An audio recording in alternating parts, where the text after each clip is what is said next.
Dicen que el whisky no sabe mentir. Dicen que cuando tomas un trago, ese líquido color ámbar te quema la garganta y deja al descubierto cada dolor, cada secreto y cada cicatriz que intentas esconder en el fondo de tu alma. Me llamo Dante. Tengo 33 años. Y si me preguntas a qué sabe mi vida, te diría que sabe exactamente igual a esta botella de espíritu de Anselmo que sostengo en mi mano ahora mismo, amarga en la punta de la lengua, ardiente al bajar, pero si tienes la paciencia suficiente para esperar, el sabor final es de una dulzura profunda y nostálgica. Estoy parado en medio de mi destilería en el Valle de Snohomish, California. El aire aquí es denso, cargado con el olor dulce del maíz azul fermentado, el aroma ahumado de las barricas de roble quemado y el perfume invisible de los sueños cumplidos. Este es mi reino. Espíritu de Anselmo. No es solo el nombre de una marca de licor que ahora se sirve en los bares más exclusivos de Los Ángeles, es una promesa. Una promesa que le hice al único hombre que alguna vez creyó en mí. Mi abuelo, Don Anselmo. Lo extraño terriblemente. Extraño su figura delgada, sus manos callosas que siempre olían a levadura y tierra mojada, y su voz grave y cálida como una guitarra vieja. Recuerdo perfectamente lo que me dijo una tarde de verano, mientras limpiábamos el viejo alambique de cobre: Dante, hacer whisky es como forjar el carácter de un hombre. Los granos de maíz deben ser triturados, deben hervir en el calor insoportable y luego ser encerrados en la oscuridad de un barril de madera durante años. Solo así se convierten en oro líquido. Tú eres igual, hijo. No le temas a la oscuridad. La oscuridad es el lugar donde maduras. En aquel entonces, yo solo tenía 10 años. Mi abuelo y yo destilábamos a escondidas en el garaje viejo y húmedo detrás de la casa. Mi padre, Rogelio, odiaba que hiciéramos eso. Decía que el alcohol era una maldición, que era cosa de pobres.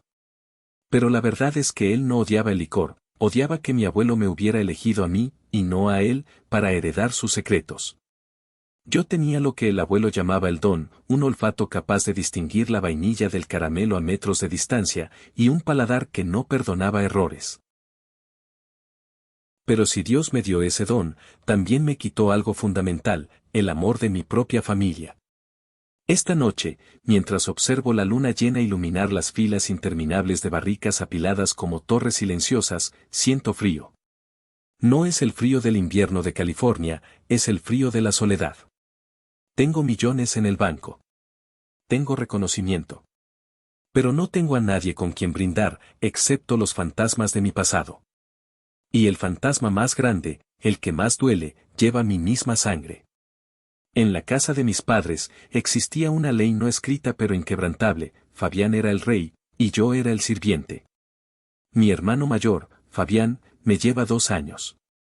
Desde que tengo uso de razón, él fue la oveja de oro. Si Fabián quería una consola de videojuegos nueva, mi madre dejaba de pagar la luz para comprársela. ¿Y yo? Yo heredaba su ropa gastada, usaba sus zapatos con la suela agujerada y jugaba con lo que él tiraba a la basura.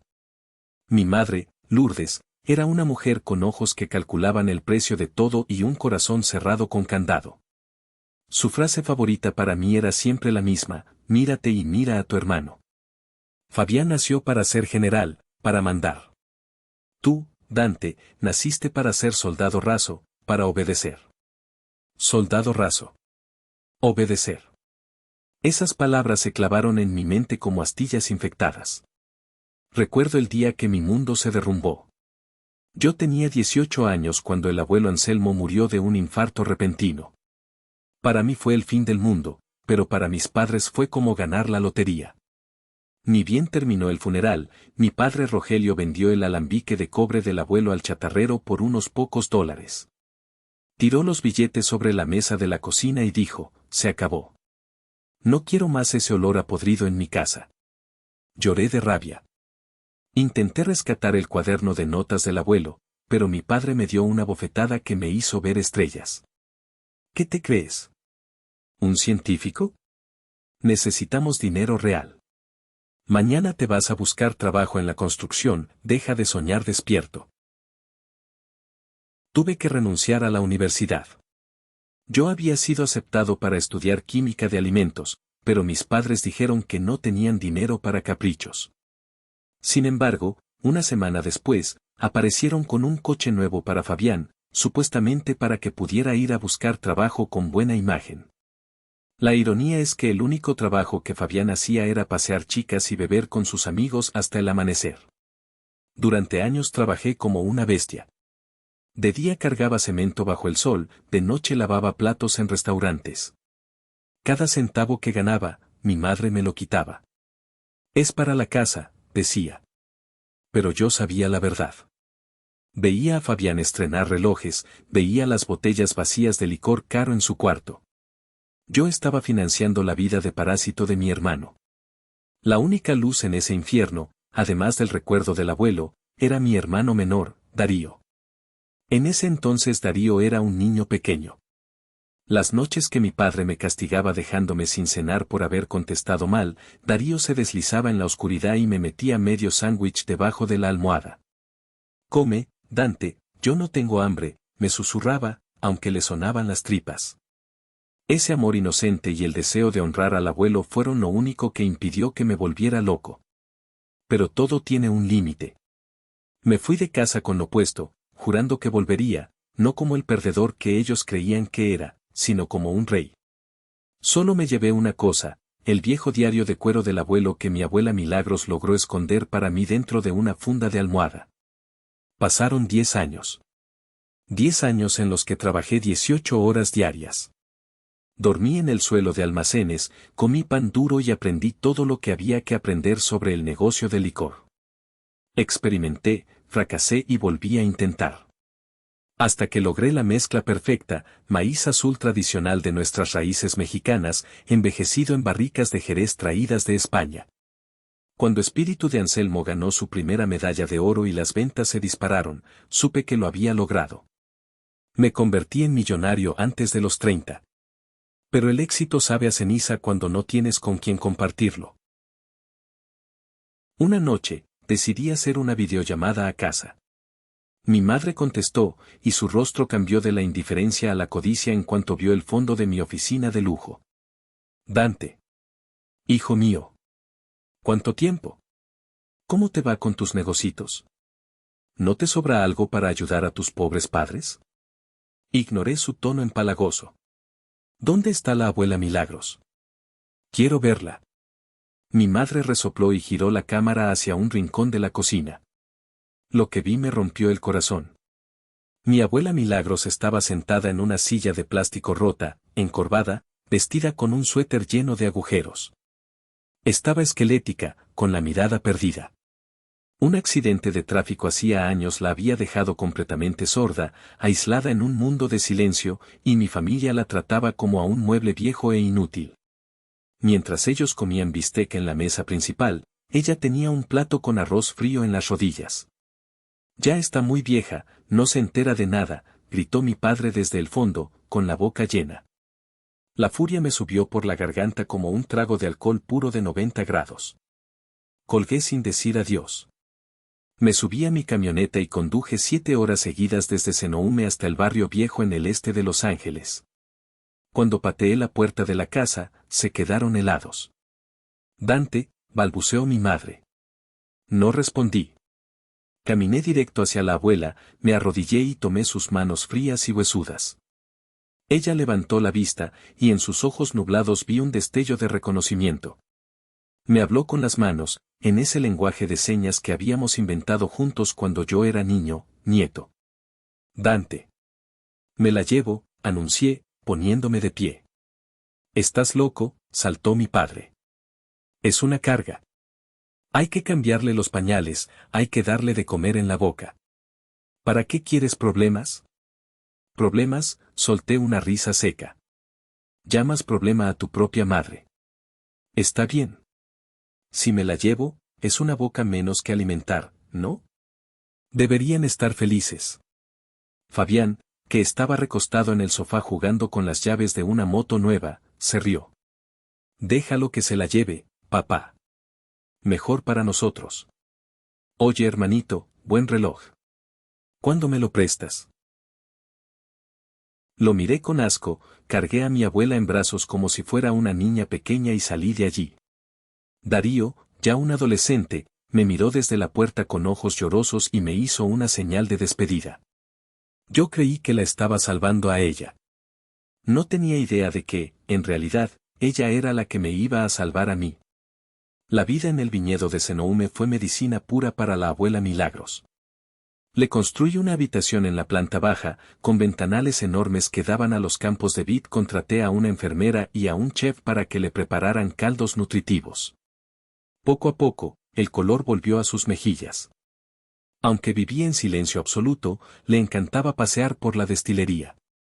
Tenía un olfato prodigioso, igual que el del abuelo. A veces, pasaba la mano por una barrica y me hacía señas: esta ya está lista. Huele a miel. Nunca se equivocaba.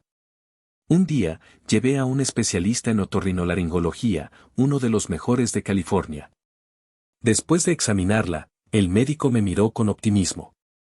Señor Dante, el nervio auditivo de su abuela aún responde. Con la tecnología actual de implantes cocleares, hay una probabilidad del 90% de que recupere la audición. Pero debo advertirle, es un procedimiento costoso. $50,000. $50,000. Para mí, eso era la facturación de una semana. Para ella, era el precio de un milagro. Se lo expliqué con señas. Ella se negó rotundamente, moviendo sus manos con angustia. No, no. Es mucho dinero. Ya soy vieja. Déjalo para cuando te cases, para tus hijos. La tomé de las manos y le respondí despacio: abuela, este dinero no es mío, es del abuelo. Él quiere que escuches el viento, los pájaros, y yo quiero que escuches mi voz diciéndote cuánto te quiero. Ella lloró. Y aceptó. La cirugía fue un éxito, pero lo difícil vino después. La rehabilitación auditiva fue brutal. Durante 6 meses, nos encerramos en la hacienda. Al principio, ella decía que todo sonaba como metal chocando, como estática de radio. Le dolía la cabeza, se mareaba. Yo dejé de lado mis reuniones de negocios para sentarme con ella horas y horas. Esto es agua cayendo, le mostraba el grifo. Esto es un aplauso, golpeaba mis manos. Poco a poco, el caos se convirtió en música. Una noche de tormenta, la vi acercarse a la ventana. Se quedó quieta, escuchando el repiqueteo de la lluvia contra el cristal. Se giró hacia mí, con los ojos brillando como 2 estrellas. Lluvia, susurró. Su voz sonaba oxidada por la falta de uso, pero era clara. Suena, hermoso. La abracé, llorando de alegría. Podía oír. El milagro era real. Pero entonces, ella se separó de mí, me miró fijamente y sus manos se movieron con una agilidad sorprendente. Dante, júrame algo. No le digas a nadie que puedo oír. A nadie. Ni a tus padres, ni a Fabián. Me quedé perplejo. ¿Por qué, abuela? Es una gran noticia. Su mirada se endureció, adquiriendo una astucia que nunca antes le había visto. Ellos no son buenos. Quiero saber quiénes son realmente cuando creen que nadie los escucha. Vamos a darles una sorpresa en Navidad, o tal vez, la sorpresa nos la llevemos nosotros. Sentí un escalofrío. Acepté su plan. La abuela Milagros acababa de convertirse en nuestra espía secreta. Llegó diciembre. El teléfono sonó. Era mi madre. Hola, hijo querido, su voz goteaba una dulzura falsa y empalagosa. Estábamos pensando, hace tanto que no nos vemos. ¿Por qué no vienen tú y la abuela a pasar la Navidad? Voy a preparar mole y esa rosca de reyes que tanto te gustaba de niño. Por favor, Dante, la familia es lo primero. Fruncí el ceño. ¿Familia? ¿Desde cuándo les importaba la familia? En ese momento, recibí un mensaje de texto de mi hermano menor, Darío: hermano, ten cuidado. La semana pasada vinieron unos tipos peligrosos buscando a Fabián. Le deben mucho dinero a gente mala. Papá y mamá están desesperados. Creo que te llaman porque necesitan algo. Sonreí con amargura. Claro. Dinero. Fabián se había metido en problemas otra vez. Iba a decir que no, pero la abuela me tocó el hombro. Ella había leído mis labios o quizás mi expresión. Asintió con la cabeza y me hizo señas, vamos. Quiero ir a la casa vieja. Quiero verlos. Había una determinación de acero en sus ojos. No pude negarme.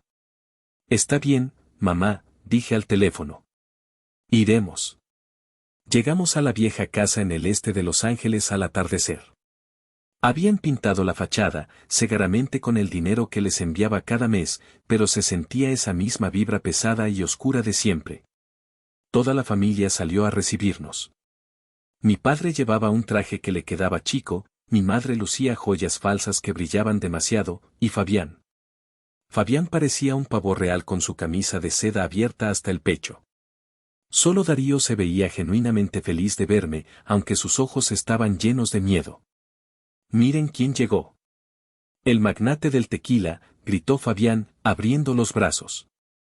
Es whisky, idiota, pensé, pero no dije nada. Bajé a la abuela del coche. Ella interpretó su papel a la perfección. Miraba al vacío, sonreía sin sentido y no reaccionaba a los ruidos de la calle. Mi madre le gritó en el oído, hola suegra. Bienvenida, y la abuela solo parpadeó, como si no hubiera oído nada. Entramos.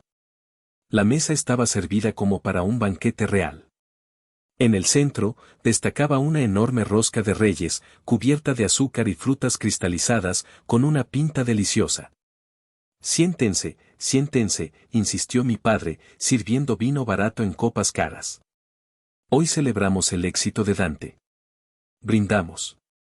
El vino sabía agrio, como la traición. La cena transcurrió entre preguntas incómodas sobre mis finanzas. ¿Y cuánto factura la empresa al año?, preguntaba mi padre. ¿Tienes muchos socios o eres el dueño único?, indagaba Fabián. De repente, mi teléfono sonó. Era una alarma falsa que yo mismo había programado para tener una excusa y salir un momento. Disculpen, es una llamada de Tokio. Tengo que contestar, dije, levantándome.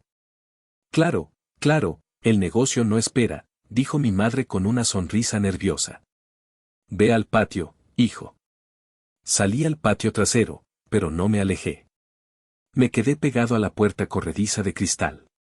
Desde ahí podía verlos, pero no oírlos bien. Vi que Darío se levantaba para ir al baño. En la mesa quedaron solo mis padres, Fabián y la abuela, que seguía comiendo su sopa, encorvada y aparentemente desconectada del mundo. Lo que yo no sabía, y lo que ellos no podían ni imaginar, es que en ese mismo instante, dentro del comedor, la abuela Milagros estaba captando cada susurro con la claridad de un micrófono de alta fidelidad. Dentro de la casa, apenas cerré la puerta, las sonrisas desaparecieron. «¿Ya pusiste las pastillas en la crema?», susurró mi madre, inclinándose hacia Fabián. «Sí, mamá, relájate», respondió Fabián con una risa cruel. Le puse una dosis doble. Trituré 5 pastillas de ese sedante fuerte. En 10 minutos va a estar babeando como un bebé. No podrá ni sostener el bolígrafo, así que tendremos que guiarle la mano para que firme el traspaso de la empresa. ¿Y si se muere?, preguntó mi padre, sudando. No se muere, viejo cobarde, escupió Fabián. Solo se va a dormir. Y cuando despierte, la empresa ya será nuestra. Don Valeriano prometió $2 millones en efectivo mañana mismo a cambio de la marca. Con eso pago mis deudas y nos vamos a vivir como reyes a Cancún. Maldito Valeriano, murmuró mi padre. Pero no tenemos opción. Si no pagamos, te matan. Exacto. Así que asegúrate de darle el trozo que marqué, dijo Fabián. Es el que tiene la cereza roja más grande en el centro. La abuela Milagros escuchó todo. Su corazón, viejo y cansado, se rompió en 1000 pedazos. Quiso gritar, quiso llorar, pero se contuvo. Sabía que si reaccionaba ahora, todo estaría perdido. Con manos temblorosas bajo la servilleta, sacó el teléfono móvil que yo le había enseñado a usar. Escribió un mensaje, tecla por tecla, con el miedo helándole la sangre. Yo estaba a punto de volver a entrar cuando sentí vibrar mi celular. Lo saqué. Era un mensaje de abuela. Me quedé paralizado. El mensaje decía: no comas el pastel. Tiene droga. Confía en mí. Sentí como si me hubieran dado un puñetazo en el estómago. ¿Droga? ¿Mi propia familia? Miré a través del cristal. Los veía sonreír, veía a mi madre cortar el pastel. Todo parecía tan normal, y sin embargo, era una escena de crimen. La furia me invadió. Quería entrar y volcar la mesa. Pero entonces recordé las palabras del abuelo: la oscuridad es donde maduras. Tenía que ser más inteligente que ellos. Tenía que jugar su juego y ganarles. Guardé el teléfono, respiré hondo y entré con mi mejor sonrisa de hombre de negocios. Todo arreglado, dije, sentándome. Qué bueno, hijo, dijo mi madre, sirviendo los platos. Levantó un plato con un trozo enorme de rosca. Tenía una cantidad obscena de crema batida y, justo en la cima, una cereza roja brillante y perfecta. Este es para ti, mi vida. Sé que te encanta la parte con más crema. Me puso el plato enfrente. Sus manos temblaban ligeramente. Miré el pastel. Se veía delicioso.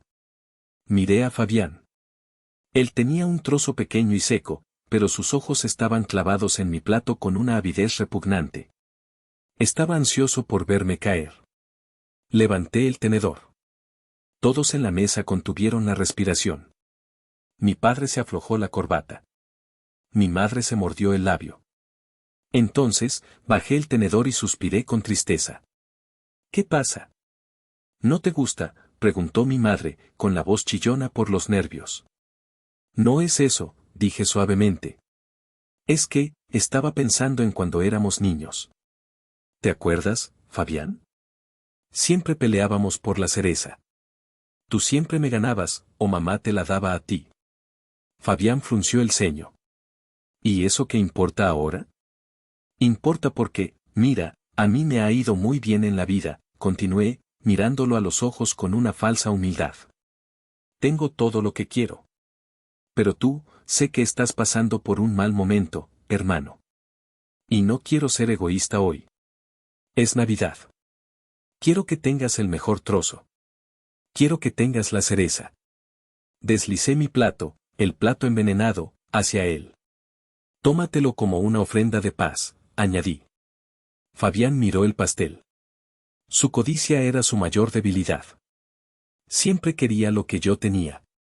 Y además, estaba tan seguro de su plan que su arrogancia lo cegó.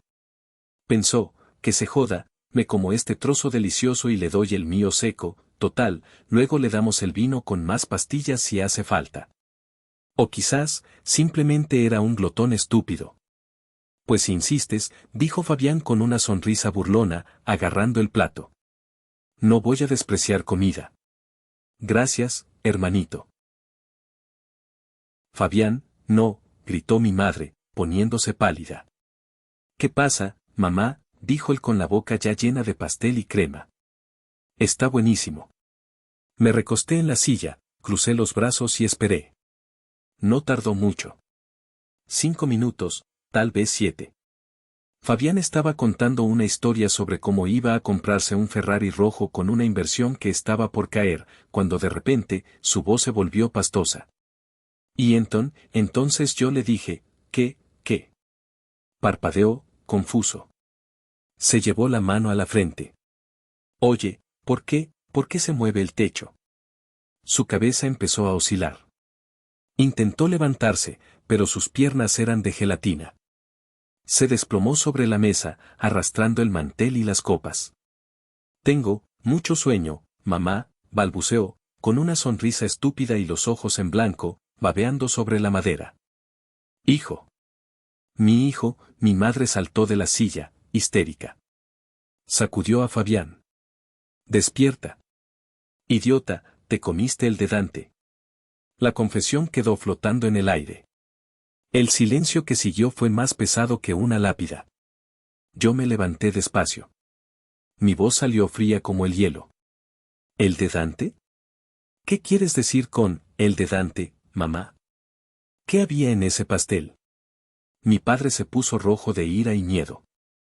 Se dio cuenta de que todo se había ido al diablo. Agarró una botella vacía por el cuello y se giró hacia mí. Maldito seas. Tú sabías.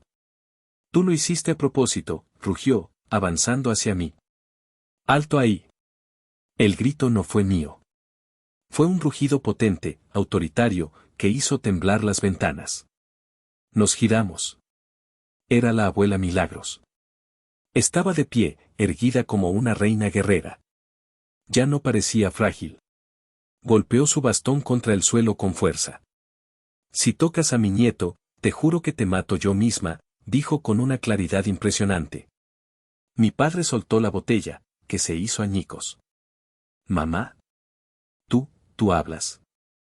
Hablo y escucho, Rogelio, dijo ella, mirándolo con un desprecio infinito. Escuché cada palabra podrida que salió de sus bocas. Escuché cómo planeaban drogar a Dante. Escuché cómo querían vender su trabajo, su vida, a ese tal Valeriano por dinero manchado de sangre. Sacó su teléfono y presionó reproducir. La grabación de audio llenó la habitación. Las voces de mis padres y de Fabián planeando el crimen sonaron altas y claras. Dosis doble, firma el traspaso, 2 millones. Darío salió del baño corriendo, pálido como un fantasma. Al ver a Fabián inconsciente y escuchar la grabación, entendió todo. Se puso de mi lado inmediatamente. Son unos monstruos, gritó llorando. Mi madre cayó de rodillas, sollozando, tratando de despertar a Fabián. No queríamos hacerle daño, solo queríamos el dinero, estábamos desesperados. Yo miré esa escena patética. No sentí victoria. Solo sentí un vacío inmenso. La familia que yo tanto anhelaba nunca existió. Solo eran parásitos. Llama al 911, Darío, dije sin emoción. Y llama a la policía. La noche fue un caos de luces azules y rojas. La ambulancia se llevó a Fabián para un lavado de estómago. La policía se llevó a mis padres esposados. La grabación de la abuela era evidencia suficiente para cargos de intento de envenenamiento y conspiración. Pero la guerra no había terminado. El verdadero enemigo, el titán detrás de todo esto, seguía libre. Don Valeriano. El dueño de la corporación de licores más grande de la región, un hombre sin escrúpulos que llevaba meses intentando comprar mi marca y, al no conseguirlo, había recurrido a mis padres. A la mañana siguiente, mi destilería sufrió un accidente. Alguien provocó un cortocircuito en el almacén principal. Perdimos 100 barriles. Al mismo tiempo, empezaron a circular noticias falsas en Internet diciendo que mi whisky causaba ceguera. Mis inversores entraron en pánico. Fui a la estación de policía a ver a mis padres. Estaban en una celda de detención, desaliñados y aterrorizados. Escúchenme bien, les dije a través de las rejas. Tengo el poder para hundirlos en la cárcel por 20 años. Pero les ofrezco un trato. Don Valeriano los usó y ahora los va a dejar pudrirse aquí. Si colaboran conmigo y con el FBI, si testifican que él fue quien ordenó todo esto y quien pagó por el sabotaje, pediré clemencia al juez para ustedes. Mi padre asintió frenéticamente, llorando. Lo haremos. Ese bastardo ni siquiera nos contesta el teléfono ahora. Preparamos la trampa. Mi padre, con un micrófono oculto pegado al pecho, citó a Valeriano en un almacén abandonado bajo el pretexto de que yo estaba en coma en el hospital y que él tenía los documentos firmados listos para entregar a cambio del dinero. Yo observaba desde una camioneta de vigilancia con los agentes federales. Valeriano llegó en su limusina, arrogante como siempre. Al fin hiciste algo bien, Rogelio, se escuchó su voz en los altavoces. Es una pena lo de tu hijo, pero los negocios son la guerra. Aquí tienes el primer pago. Se oyó el sonido de un maletín abriéndose lleno de efectivo. ¿Y el incendio? ¿Y las noticias falsas?, preguntó mi padre, siguiendo el guión. Todo obra mía. Ahora dame los papeles. Ahora, ordenó el jefe del operativo. Irrumpimos en el almacén. FBI. Manos arriba. La cara de Valeriano cuando me vio entrar caminando, vivo y sano, detrás de los agentes, fue un poema. Pasó de la arrogancia al terror absoluto en un segundo. Fue arrestado allí mismo por extorsión, soborno, sabotaje industrial y conspiración para cometer asalto. Su imperio se desmoronó esa misma noche. El escándalo fue noticia nacional. Pero en lugar de arruinarme, la historia de cómo sobreviví al ataque de un gigante corporativo hizo que Espíritu de Anselmo se convirtiera en un símbolo de resistencia. Las ventas se triplicaron. En cuanto a mi familia, cumplí mi palabra. Mis padres evitaron la cárcel gracias a su cooperación, pero recibieron una condena de libertad condicional y servicio comunitario. Tuvieron que vender la casa para pagar las multas y las deudas de Fabián. Fabián fue enviado a una clínica de rehabilitación estatal y luego a trabajos forzados. Les compré un pequeño apartamento en un barrio modesto y establecí una transferencia mensual automática para que no murieran de hambre. Es lo mínimo que podía hacer como ser humano, pero fue lo último que hice como hijo. Cambié mi número. Bloqueé sus contactos. Nunca volví a verlos. El perdón legal no significa reconciliación emocional. A veces, perdonar es dejar ir y no volver a mirar atrás. Darío se mudó conmigo a Senoúme. Resultó tener un talento natural para la gestión de viñedos. Ahora es mi mano derecha y la única familia de sangre que reconozco.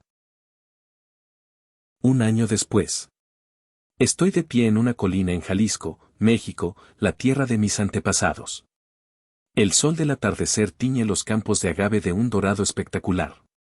A mi lado está la abuela Milagros. Se ve radiante, con un vestido de flores y el cabello plateado brillando al viento. Cierro los ojos y respiro el aire puro. A lo lejos, se escuchan las campanas de una iglesia llamando a misa y el canto de unos mariachis. ¿Lo oyes, abuela?, le pregunto. Ella sonríe, se ajusta su implante coclear y asiente. Sí, mijo. Oigo la música. Oigo la vida. Saco 2 copitas de barro y una botella especial de mi reserva privada. Sirvo un poco de tequila añejo. Derramo un chorrito en la tierra seca. Para el abuelo Anselmo, digo. Para Anselmo, repite ella. Chocamos nuestras copas. Sabes, Dante, me dice ella, mirando el horizonte. Intentaron enterrarnos. Intentaron envenenarnos el alma. Pero no sabían que éramos semillas de maíz azul. Cuanto más profunda es la tierra, más fuerte crecemos. Bebo el licor. Quema, como siempre. Pero esta vez, el sabor que deja no es de amargura. Es sabor a libertad. Sabor a victoria. Sabor a paz. Miro a mi abuela, miro a Darío que viene subiendo la colina sonriendo, y sé que finalmente, el whisky de mi vida ha alcanzado su punto perfecto de maduración.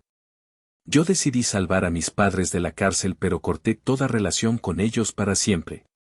¿Creen que fui demasiado duro con quienes me dieron la vida, o piensan que se merecían un castigo peor? Déjenme su opinión en los comentarios, los estaré leyendo. Gracias por acompañarnos en esta historia de traición y justicia. Si te emocionó el coraje de la abuela Milagros y crees que la lealtad vale más que el dinero, por favor dale un me gusta a este video y suscríbete al canal. Activa la campanita para no perderte el próximo drama familiar. Nos vemos en la próxima historia.